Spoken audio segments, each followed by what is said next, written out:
For good old Marie. Okay. So, well, we're waiting for Sophie because I have an announcement to make. I want Sophie to be here for it. Come on, Sophie, you could do it. Did you guys ever read the story, The Little Train That Could? Yes. So, I think I can. I think I can. That's what Sophie's computer is saying right now. I think I can. I think I can. I think I can. I think I can. I don't think Daviel ever read that story. No, I didn't. Oh, Daviel, you've missed one of the most important things in life. You'll have to go check it out. It's almost as good as the book Go Dog Go, which is a must for all people. I'm the only one here who's ever read Go Dog Go. Oh, man. There's a dog party in a tree in Go Dog Go. How could there be anything better than that? Come on, Sophie, you could do it. You could do it. Come on.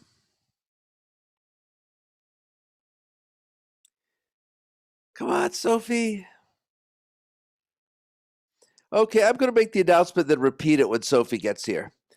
I have decided to be the incredibly nice person. Actually, I've not decided to be a nice person. I'm pretending that's what it is. It's clear to me that you guys have a really good understanding of the theory stuff we're talking about. And it's also clear it's been really hard to work under these conditions, and you guys have both done a great job keeping up and working under these conditions. So we're still doing a final, and it's still going to be the usual final, but I'm making it open book so that if there's a definition you don't know, if you could do everything pretty quickly, you have time to look it up, and then you could say, hey, I got another point added. Because I think that with the knowledge you have, if you have the ability to find the few things you don't know, you guys have learned all you need to do this quarter, and I don't see why we should add some extra pressure. So it doesn't mean don't practice your 4 parts and stuff, things that take some practice, but it does mean that you don't have to if you suddenly get a one of those things where you can't remember a definition, you have the ability to look it up now. So as long as you know where to look and what you're looking for, that still shows me you know your theory. So I'm just going to try to take a little pressure off at the end. It's been a hard enough quarter, so it'll be an open book exam after we do the year training exam, and that's Monday morning. I'll repeat that again tomorrow, but just I'd like you to know. Also, while we're waiting for Sophie, let's get started. So I had planned that I've got some ear training planned, but I was going to review regular stuff first if you had questions. So are there any questions you want me to hit on regular stuff before we start practicing our ears?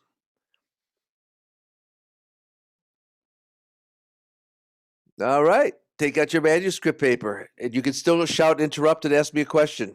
Don't let me rush you. But take out manuscript paper. We're going to do a 2-part dictation. The 2-part dictation has relatively straight rhythm, and I'm going to do that on an exam. I won't combine impossible rhythm. The rhythm will be separate. And I have put it in instruments to make it a little easier to hear. So hopefully that'll get our ears warmed up and ready to go. So 2 parts, 1 in treble clef, 1 in bass clef. You're going to do 3 measures of 4/4 plus a quarter note pickup. So set up your grid, then I'll tell you all about keys and notes. Pickup plus 3 measures in 4/4 time.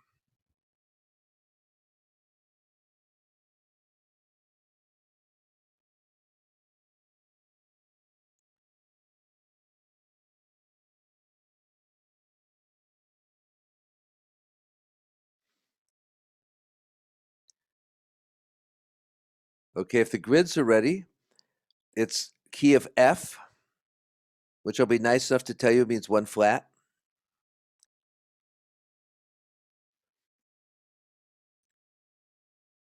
And so remember, the first note, in the soprano is a quarter note, but takes place on the 4th beat. It's a pickup note. Or if you're really fancy, it's an anacrusis. Good word for you to know. You could make a nickel at a party. So it's an anacrusis. It begins on a D, bottom of the treble clef staff. The bass clef also is a quarter note pickup, and it begins on a D, but in the middle of the bass clef staff.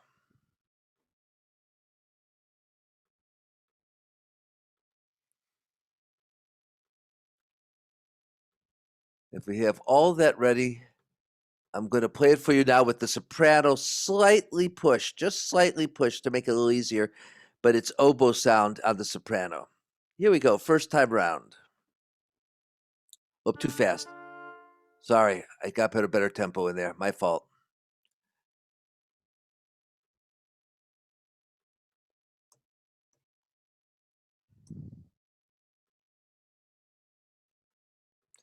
All right, let's try it again. First time round.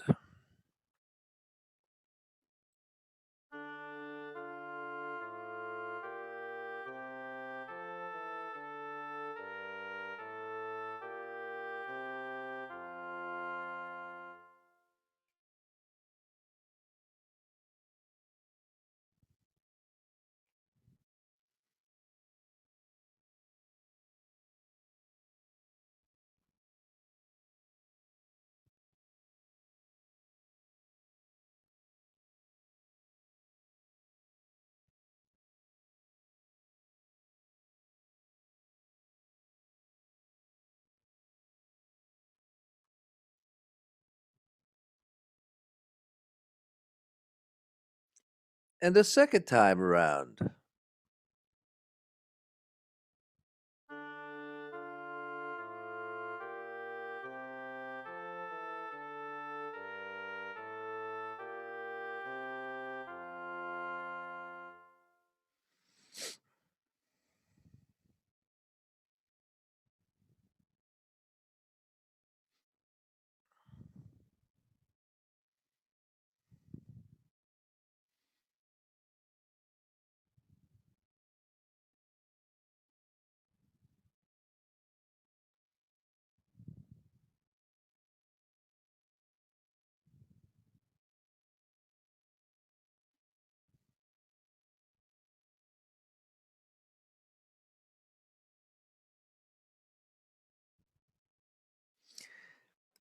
Now, before I play it a third time, you notice I said it was F major. It opens like it's in D minor, so I don't want that to confuse anybody, but it cadences at F major. So that's a giveaway of what the last note is. And the reason I say F major, because you can't tell from this phrase, is that there are no accidentals. So it's not one of those things where we're in a harmonic or melodic minor. And that also is a little bit of a help as you try to hear it. It's diatonic, as we say, no accidentals, and it ends in F major. Let's do a third time through the melody.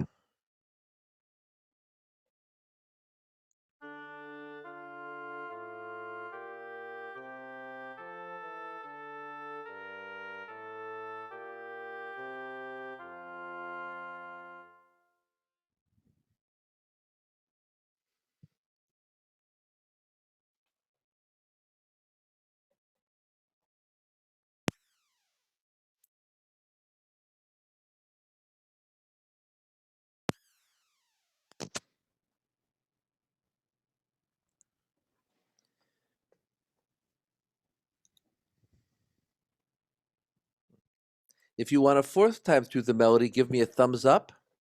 Otherwise, I'll start pushing the bass. Who wants a fourth time through the melody?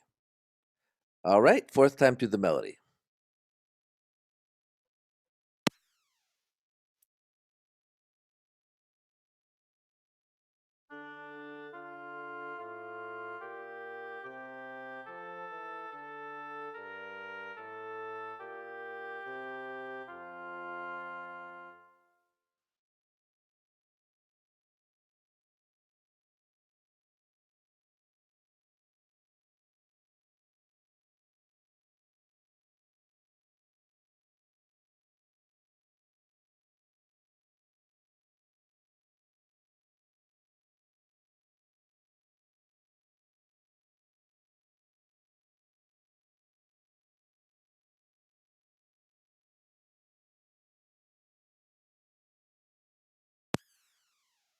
Okay, we're now going to play the bass. The bass is a little trickier. It's got some leaps, but you can predict what the last note might be. And you can also listen for that interval, see if it's a tenth or a fifth or an octave or a ninth or whatever it is. And remember the right hand, that the soprano part's basically a metronome, which will help you with your rhythm. So let's play it about 4 times and see how we do. The first note is a D quarter note in the middle of the staff.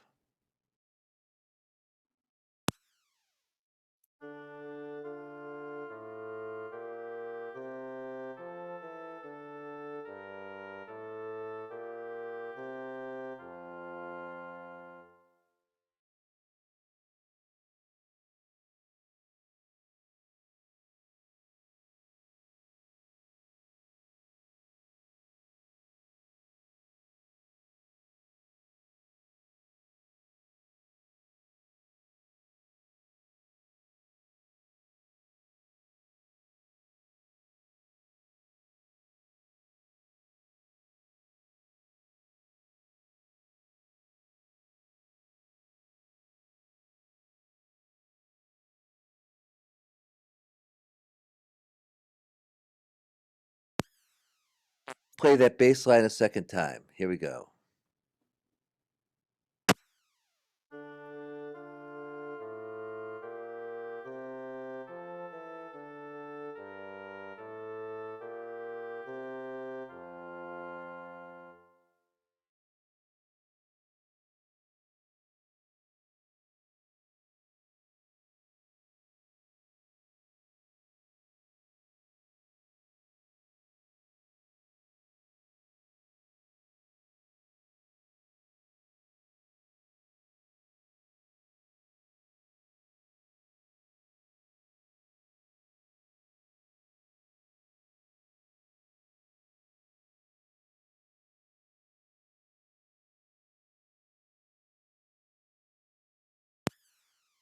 Again, why not?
One last time, and then the grand reveal.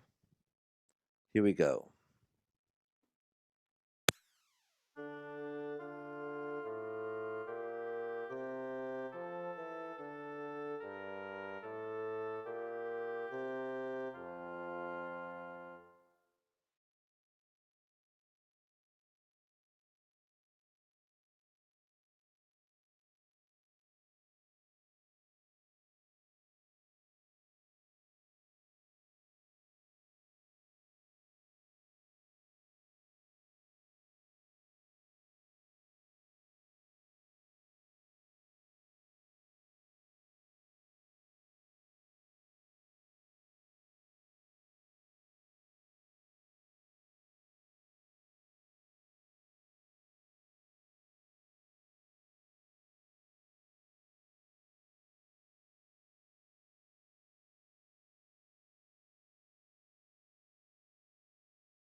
The big reveal. This is the correct answer on your screen.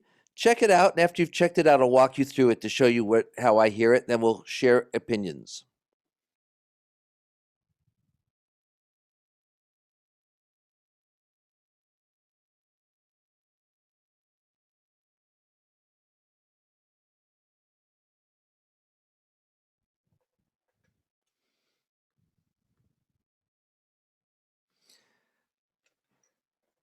Okay, so here's the thing about the top line. The only really difficult thing is it opens with a leap. It's only a minor third. It's in some sense we should be able to hear a minor third, but it doesn't always happen in the heat of battle.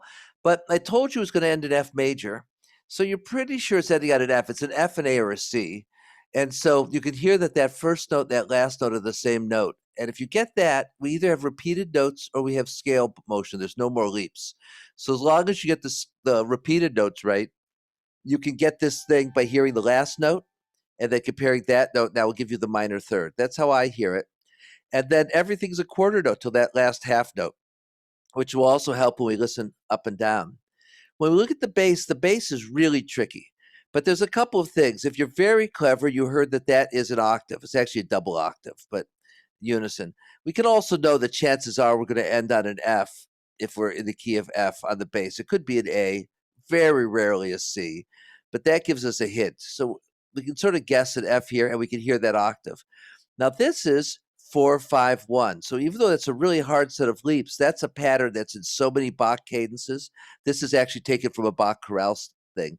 We got used to this bum, bum, bum, that 4-5-1.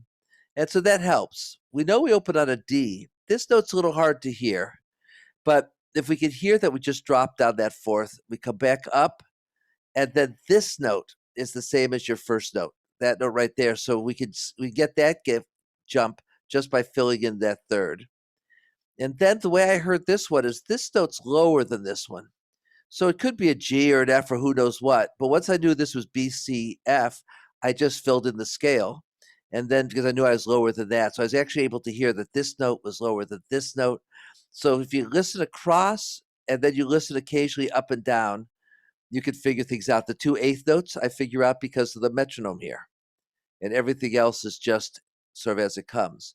I don't know if that's helpful. We'll play it one more time so you can look at it, and then I'd like your comments on what worked for you, what didn't work for you. Your last chance to help your colleagues before the exam. Here we go.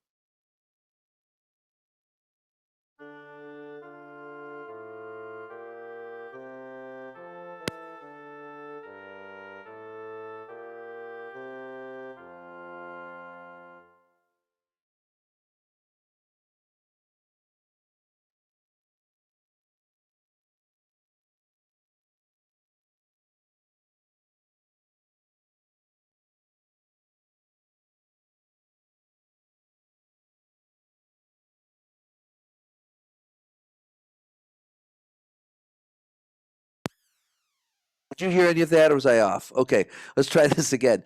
Now that we've looked at it, we can. I like to share opinions instead of sharing a chat like we usually do. There are only two of us here, so why don't we share just our techniques together? Don't have to tell how well or how badly you did. Tell us what worked for you so you can help your colleagues before we go to the exam on Monday. Who wants to start? Tell us how what your experience was. I was able to hear like the different intervals. Like I heard the minor third, and I think I struggled a little bit with the bass line, but I mean, after like a couple times of hearing it, I eventually got it. Well, that's excellent because that bass line is hard. I mean, we don't have accidentals in it, but it's jumping all over the place. So if you're able to hear those intervals and get it, you're hearing really well, and that's fantastic. I'm glad to hear that. So you basically just heard the intervals as you go, right? Mm-hmm. Good for you. The practice of intervals is a great thing, but some people, it's very hard to hear them that fast. So I'm actually really pleased you're able to do that. Daviel, what worked for you? Well, I would just say that I sang the minor scale and I realized what step of the scale they were on. Yes. So that's a great technique. Did Sophie finally get in to join us? Sophie, are you with us?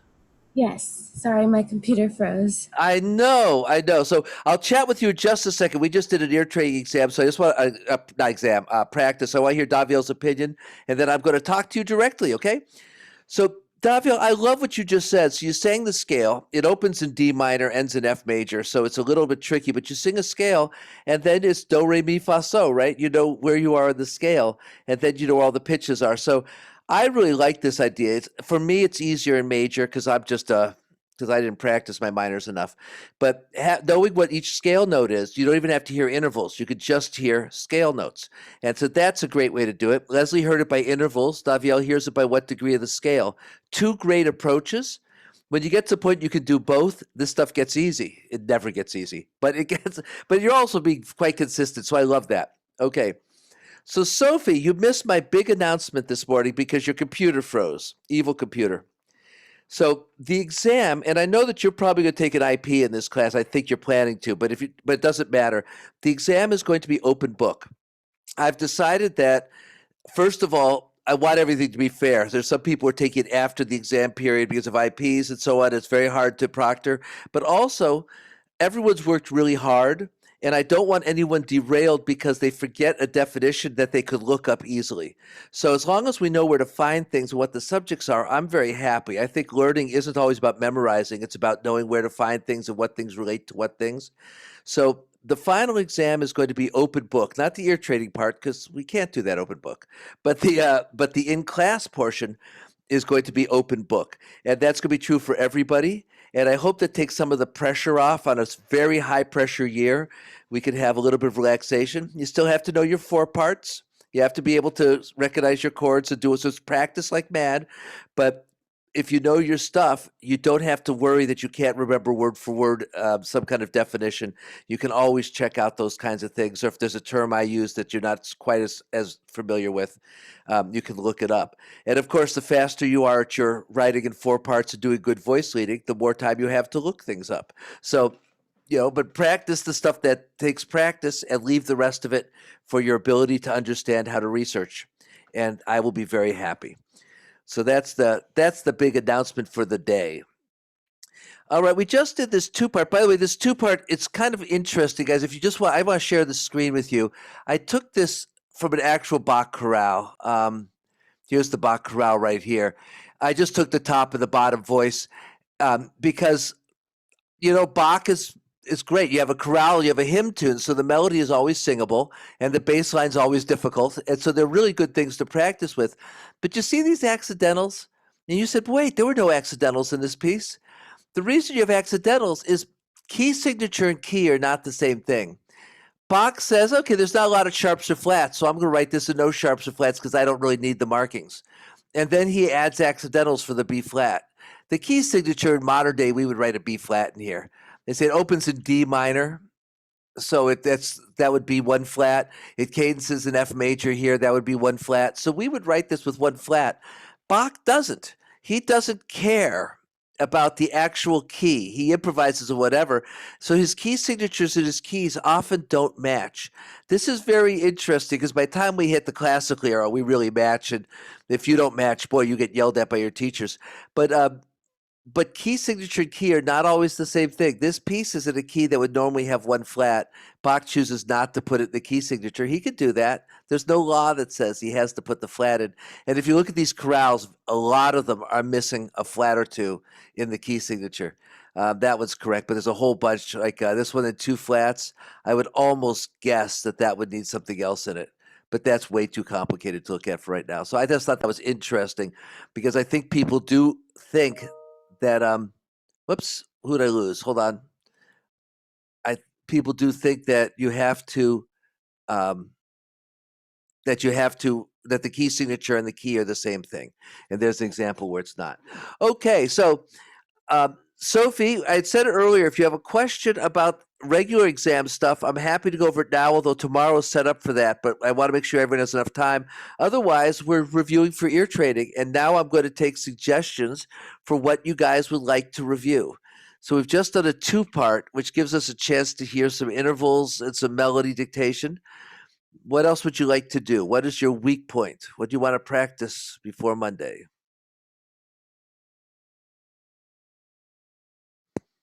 If you don't want to say it out loud, throw it in the chat. I will look at the chat. There's something in the chat. Ah, I see melody dictation and more dictation. So I think we're going to do another 2-part, guys, because that gives us a melody and it gives us a chance to hear the 2 parts together. So I haven't set one up, so I will set one up. It will take me about 2 minutes. Okay, so just be a little patient. I've got to turn off my sound and I will get this thing set up as fast as I can. Okay.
All right, I'm back. Again, I'm sorry I don't have video, guys. I just don't have enough bandwidth. So forgive me for that. I know it's frustrating. But we're going to now do another dictation. So this one is in C major. Let me make sure I'm not lying to you when I say that. It's in 3/4. Let's start there. It's in 3/4 time. It's in 3/4 time, and it's 4 measures long, no pickup. So set up a grid.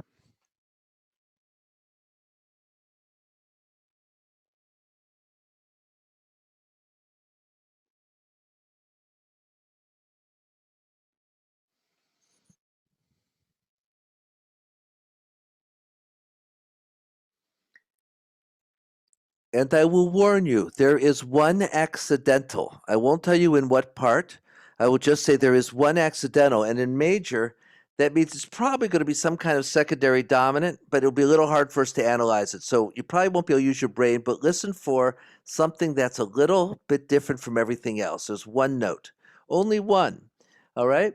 Let's give it a shot. So the soprano begins on a C quarter note at the top, or two spaces from the top of the treble clef staff.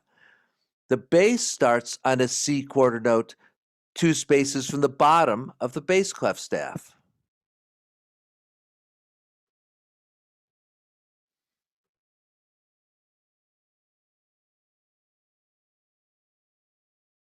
Let's begin. First time through.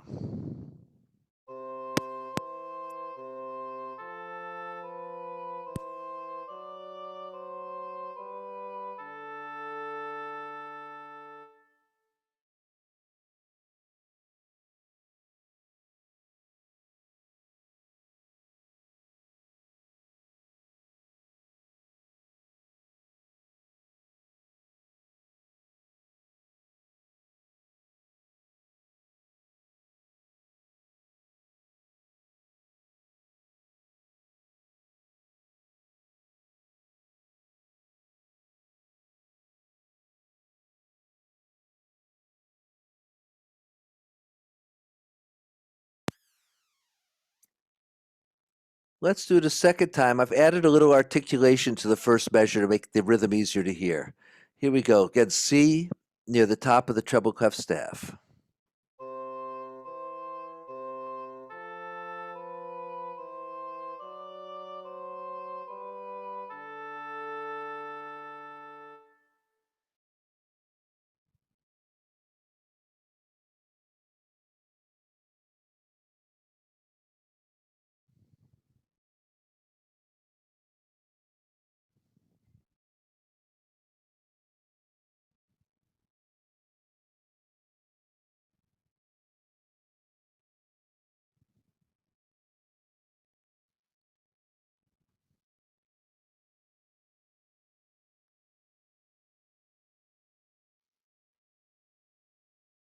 Let's do that a third time.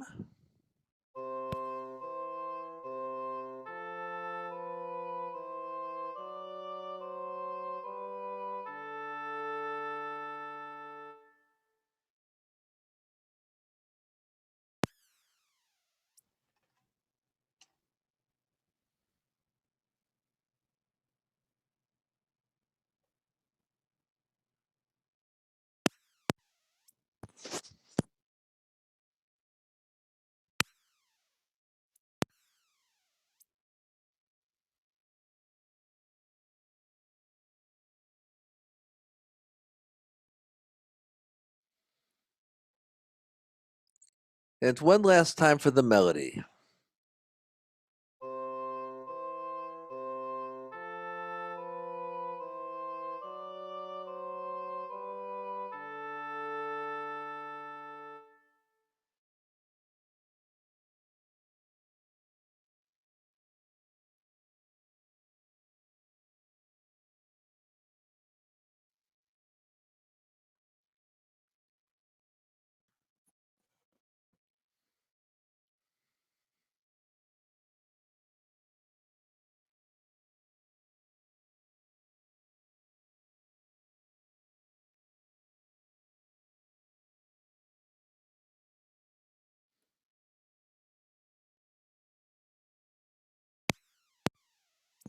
Okay, it's time to try the bass line.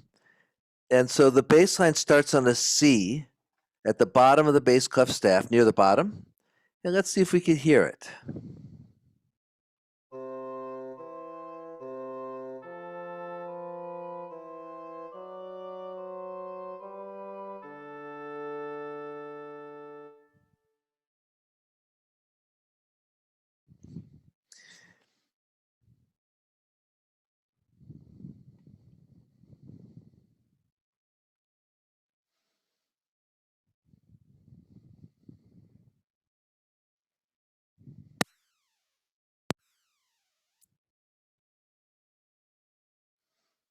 Before we play it a second time, everybody in the chat, tell me if you think the one accidental is in the soprano or the bass. Just type it as a private message to me.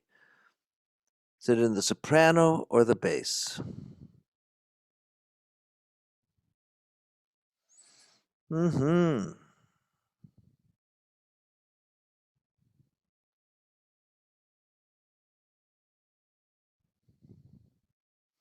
I've got one answer.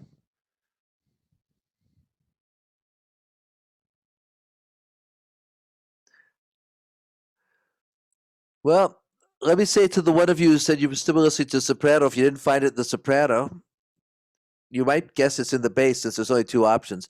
One person has it right and one person's guessing. It is in the bass. And so, and if you listen to soprano, you'll say, yeah, yeah, we do a lot by process of elimination in music. You know, sometimes the negative information is as important as the positive. So let's do it again and see if you can find that accidental as you listen to the bass part. We know that the melody is just straight diatonic. So, wow, where would it be in the bass? Here we go.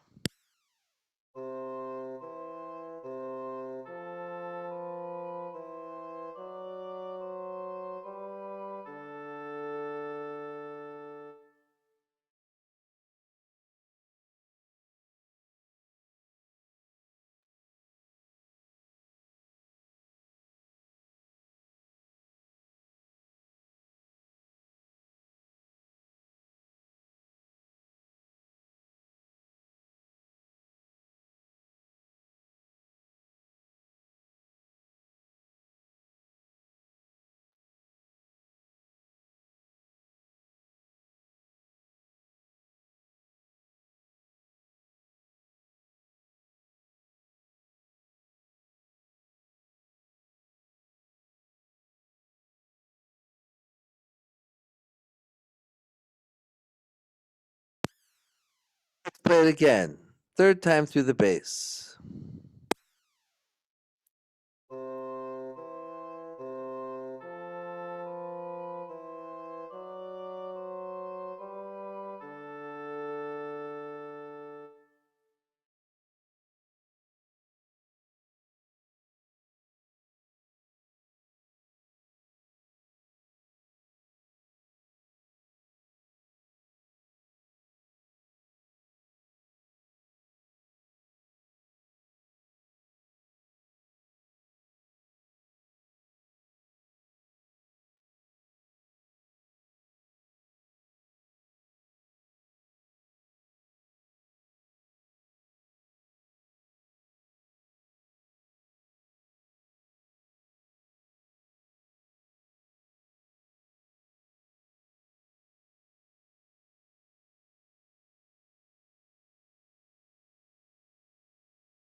Time through. This is the last time for all parts.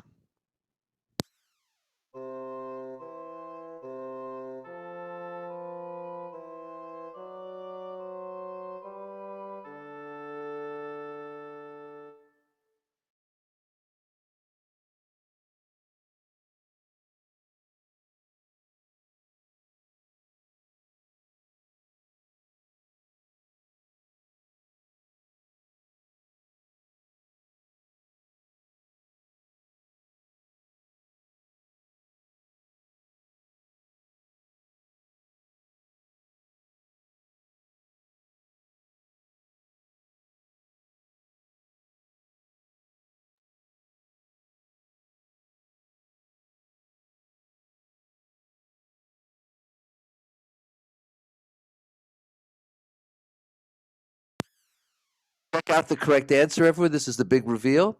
And when you're done, I'll tell you how I hear it. And then I'd love to hear your opinions on how you hear it.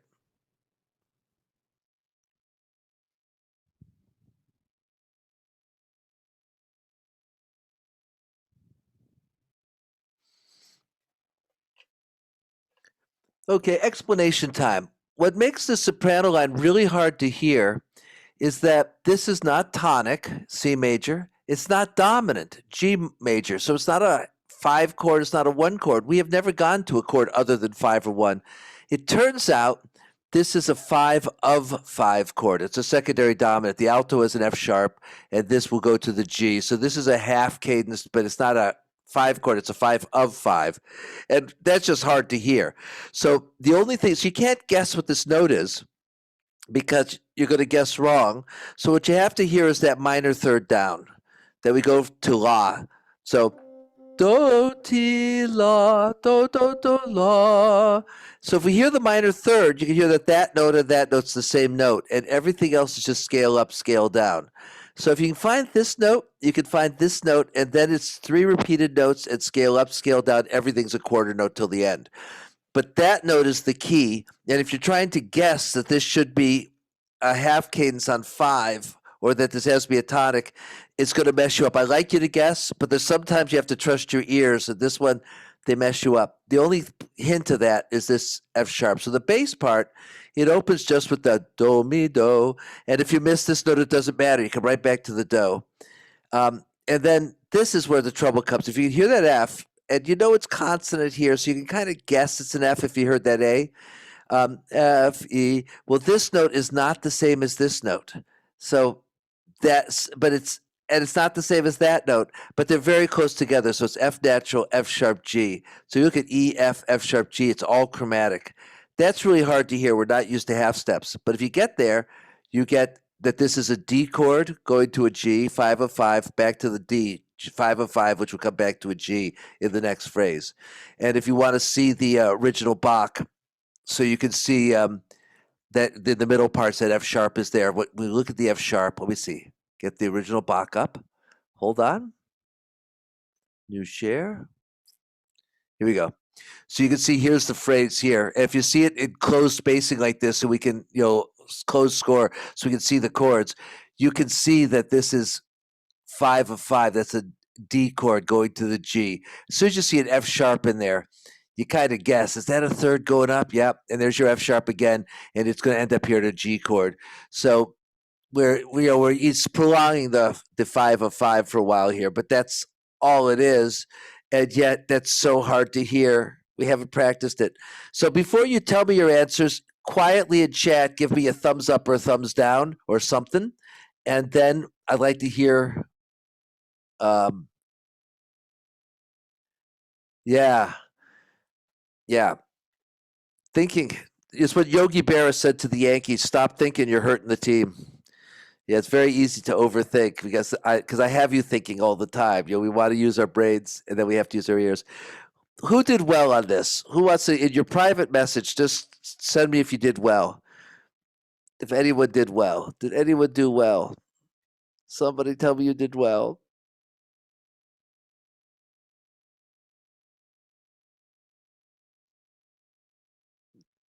Okay, one person did all right. That's good.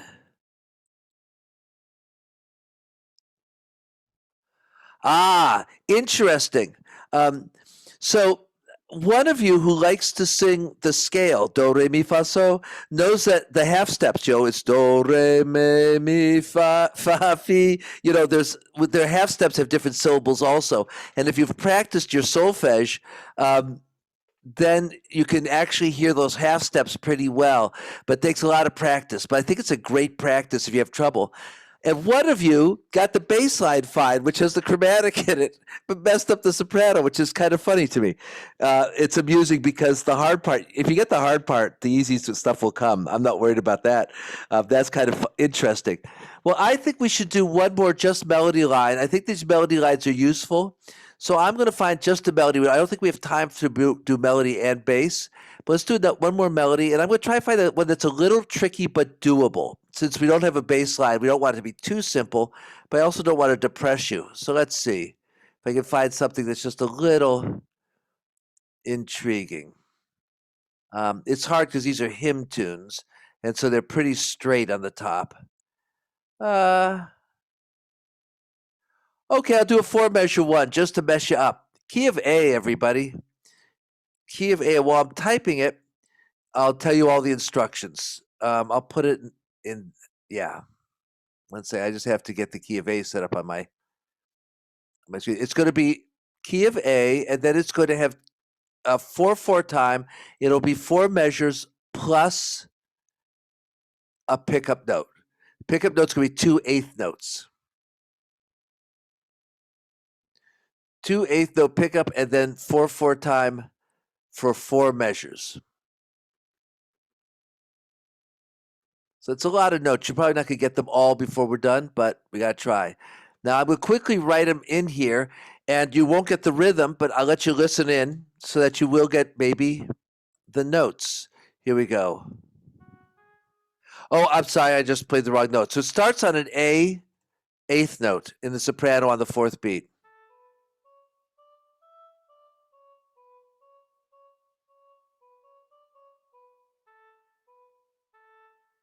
All right. So that's it. That's the whole piece. I just played it, but now I'm going to play it for real. So we start on an A. I'm going to give you a hint. We end on an A. And there are no accidentals. That does not mean it's easy. It just means there are no accidentals. 4 measures, starting with a pickup. Here we go. First time.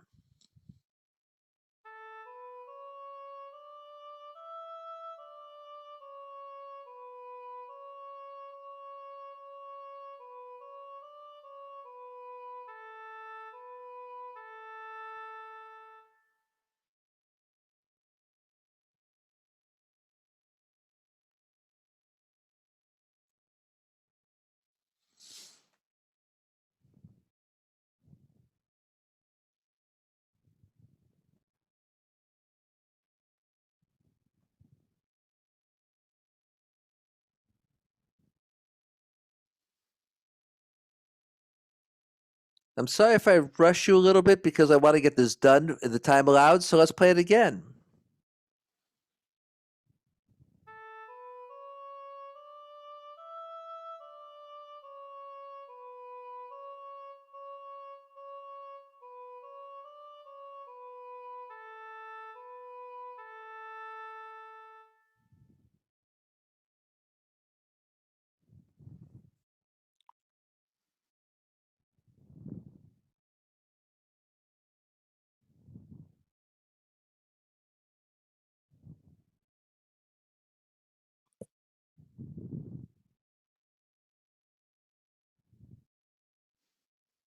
A third time.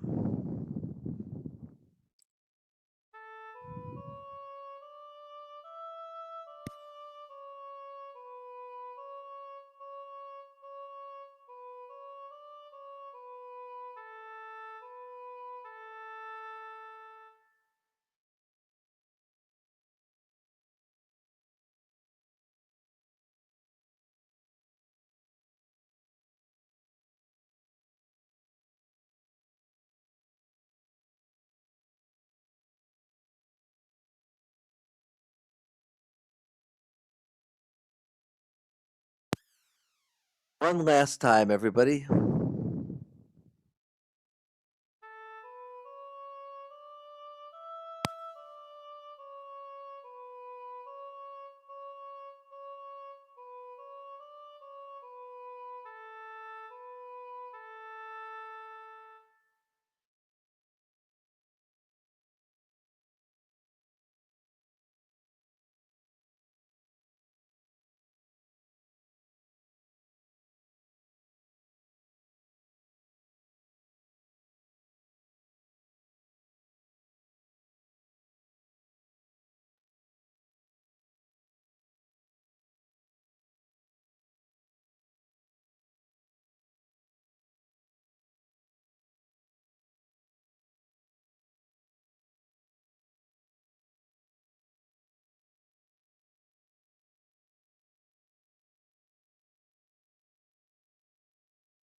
What I just said?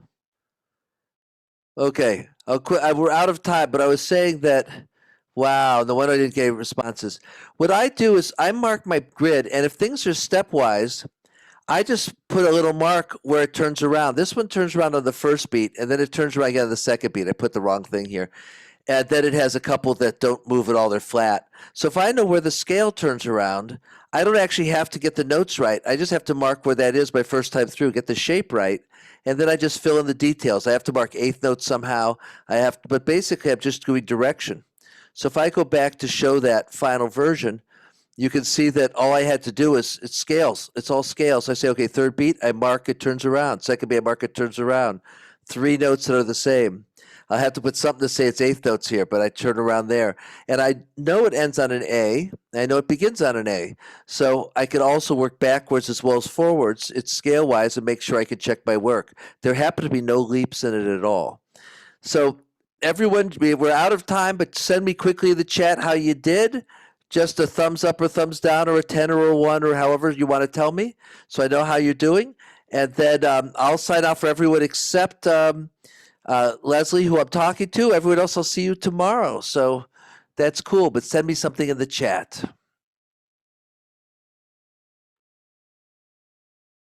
Okay? And excellent.